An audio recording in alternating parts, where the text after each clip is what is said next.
देख रहे हैं बिहार में बीते दिन बहुत ज़्यादा जो है डेंगू के मरीज देखा जा रहा है सर। लोग परेशान हैं, जहाँ जाइएगा हर जगह डॉक्टर, जिस हॉस्पिटल नॉर्मल है, छोटा चाहिए बड़ा चाहिए, हमेशा डेंगू का मरीज अभी देखा जा रहा है सर।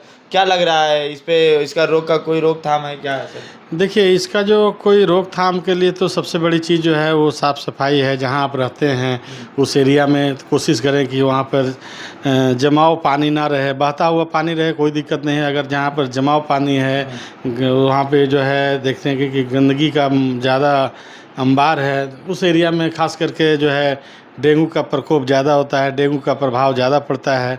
तो हम सब लोगों से यही सलाह कहेंगे, अपना जो है हम सलाह देंगे कि सबसे पहले अपने आसपास के जगहों को जो है सफाई पर ध्यान दें। छत पर जो है ख़ास करके जो है जो पुराने बर्तन में देखे होंगे कि पानी जम जाता है या गड्ढा गुड्ढी में पानी जमा रहता है, वो बहुत दिन तक ख़राब हो जाता है पानी। उसके बावजूद भी पानी को या तो वहाँ सुखाया नहीं जाता है या वहाँ से हटाया नहीं जाता अगर पानी को, तो वहाँ पे जो है ख़ास करके डेंगू का प्रकोप जो है बहुत तेज़ी से फैल रहा है। मतलब आपका कहना है जहाँ जमाव रहते पानी दूषित हो जाता है, उसके बाद डेंगू का जो लक्षण है बहुत शोरों से फैलने लगता है।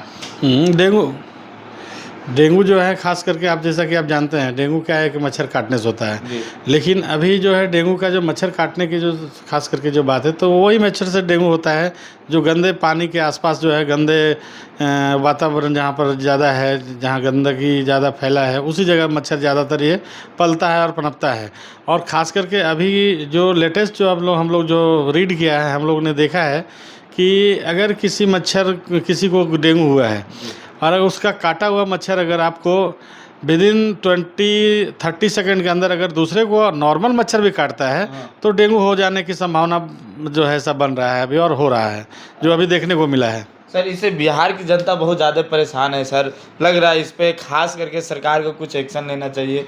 हर हॉस्पिटल में इसके लिए एक डॉक्टर टीम बनाना चाहिए। नहीं तो देखिए, व्यवस्था तो सरकार की तरफ से भी बहुत बढ़िया है। डेंगू खासकर मरीजों के लिए डेंगू वार्ड हर जगह मेडिकल कॉलेज में, सदर अस्पताल में अभी बनाया गया है। तो सरकार का और ख़ास करके हेल्थ विभाग जो है इस सब चीज़ों पर अभी ध्यान दे रही है, इसमें कहीं कोई डाउट नहीं है। देखिए, जो सच है वो उसको बोलना चाहिए। ऐसा नहीं कि अगर आप सरकार के विरोध में हैं तो कुछ बोल दिया, ऐसा नहीं है। तो अभी इसका पूर्ण व्यवस्था भी है पहले से काफ़ी। अब जो है गांव में जो इसके व्यवस्था, हर एक गांव में बिहार में देखते होंगे ज़्यादा ग्रामीण क्षेत्र पे ये बीमारी का प्रकोप दिखता है सर। अगर ग्रामीण में अगर पंचायत बेसिस या प्रखंड बेसिस पे कैंप लगाया जाए तो सुविधा होता है सर। हाँ, देखिए, अगर सरकार का एक आपको देखे होंगे, सरकार का एक आजकल मोबाइल क्लिनिक चल रही है, ठीक ना। तो हर जगह गांव भी देखते हैं कि वो जाने का काम कर रहा है। और ख़ास करके शहर के क्षेत्र जो है, शहरी क्षेत्र है और शहर के आसपास जो गांव है, वहाँ तो देख रहे हैं कि ये मोबाइल जा के जो है बहुत सारा जांच पड़ताल और बहुत सारे छोटा मोटा जो है जैसे कि आपको कॉलरा हो जा रहा है, डायरिया हो जा रहा है, तो वैसे जगह पर जाके जो है ये लोग जो है टीम जांच कर रही है और उसको सही गाइडलाइन करते हुए अगर लगता है वहाँ इलाज संभव है तो वहाँ इलाज करते हैं, या उससे बेहतर अस्पताल, सरकारी अस्पताल में सदर अस्पताल होता है, पीएचसी है, एडिशनल पीएचसी है, ऐसे जगह पर जो है वो लोग मरीज को शिफ्ट करके इलाज लोग कर रहे हैं। तो अभी जो है हेल्थ का जो सिस्टम है, मैं कहूँगा कि पहले से थोड़ा सा तो बेहतर हुआ है। लोग सर प्राइवेट क्लिनिक की तरफ गांव में ज़्यादा दौड़ते हैं कि नहीं, सरकारी में व्यवस्था नहीं होने के कारण ये होना, जितने भी मरीज रहते हैं उनको मतलब बेचैनी हो जाता है कि कुछ अनहोनी ना हो जाए। तो क्या मरीज को डरना चाहिए सर इससे? नहीं, डरना नहीं चाहिए। देखिए, सरकारी अस्पताल में जैसे सबसे बड़ी चीज़ है ना, सरकारी अस्पताल से लोगों को नहीं डरना चाहिए। सरकारी अस्पताल में कम से कम इतना तो पता है ना कि वहाँ पर वेल क्वालिफाइड डॉक्टर होते हैं, कम से कम ये चीज़ तो है वहाँ। और आगे बात, जहाँ सरकार का जो सुविधा है, तो एक सरकार के पास एक लिमिट संसाधन है और बहुत सारे वहाँ पे अच्छे प्राइवेट अस्पताल भी हैं जहाँ पर भी जाकर लोग इलाज कराते हैं और कराना चाहिए। तो दोनों जगह पर भरोसा करना चाहिए। और रह गई बात सरकारी अस्पताल का, तो सिस्टम को थोड़ी बहुत और सुधार की ज़रूरत है, खास करके जो स्लम एरिया है, गांव का एरिया है। शहर में तो हद तक चूँकि बहुत सारे मेडिकल कॉलेज है, बहुत सारे संस्थान हैं, प्राइवेट संस्थान भी है, अर्ध सरकारी संस्थान भी है, सीधा रकम भाई तिरछा करके तो इसलिए ऐसा मतलब कि शहर में तो कम तकलीफ़ होती है, लेकिन गांव देहात में अभी भी इस तरह के चूँकि सिस्टम और सेटअप नहीं है। लेकिन धीरे धीरे पहले से तो हद तक बेहतर, मतलब प्राइवेट सेक्टर हो, सरकारी सेक्टर हो, दोनों जगह सुधार हो रहा है।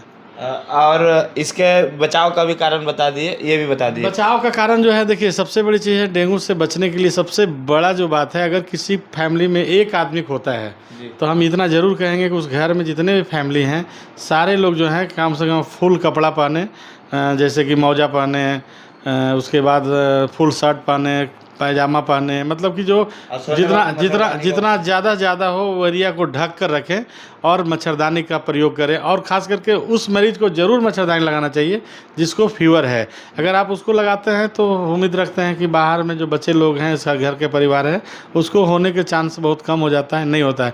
लेकिन अगर आप जिनको डेंगू है अगर मच्छरदानी नहीं लगाते हैं तो देखते हैं कि पूरे के पूरे घर का एक एक करके सबको डेंगू हो जा रहा है। तो मच्छरदानी का उपयोग करें और थोड़ा सा दूरी बनाकर थोड़ा सा डिस्टेंस को मेंटेन करें, ताकि वो जो मच्छर जो है कम से कम, अगर किसी को अगर डेंगू मरीज को काटता है और अगर आपको वो मच्छर काट लेता है और उसका अगर डिस्टेंस जो होता है, अगर दूरी अगर कम से कम, अगर टाइम जो होता है अगर उसका 1 मिनट के ज़्यादा हो जाता है तो फिर संभावना उससे डेंगू होने के ख़त्म हो जाता है, नहीं रहता है।